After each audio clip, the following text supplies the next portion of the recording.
Toxic people বলতে এমন কিছু নির্বোধ, অভদ্র ও নেগেটিভ মানুষকে বোঝায় যারা পরচর্চা আর পরনিন্দার মাধ্যমে অন্যের জীবন দুর্বিষহ করে তোলে। আজ আমরা এই মানুষদেরকে চেনার উপায় জানব। 1. তারা অন্যদেরকে স্বল্পজ্ঞানী, ত্রুটিপূর্ণ ও রুচিহীন মনে করে, কিন্তু নিজেদেরকে উৎকৃষ্ট ও সর্বজ্ঞানী মনে করে। 2. তারা সব কিছুর মধ্যে কেবল দোষ আর সমস্যা খুঁজে পায় এবং তা নিয়ে বিরক্তি প্রকাশ করে। 3. তাদের কথায় বিষ এবং চোখে কাটা থাকে। তারা মানুষকে খোঁচা দিয়ে বা অপমান করে আনন্দ পায়। 4.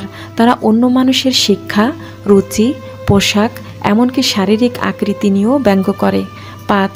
তারা কখনো অন্যের ভালো দেখতে পারে না, তাই মানুষের সাফল্যকে তুচ্ছতাচ্ছিল্য করে। 6. টক্সিক পিপল অন্যদের স্বপ্ন বা আত্মবিশ্বাস নষ্ট করে দেয়। 7. তারা অন্যের গোপন কথা ফাঁস করে দেয় এবং একজনের সাথে আরেকজনের দ্বন্দ্ব লাগিয়ে দেয়। 8. তারা নিজের ভুল স্বীকার করে না, সবসময় অন্যের ঘাড়ে দোষ চাপায়। টক্সিক মানুষের বিষাক্ত ছোবলে আপনি নীল হয়ে যাবেন, তাই এদের কাছ থেকে সবসময় 7 মাইল দূরে থাকুন।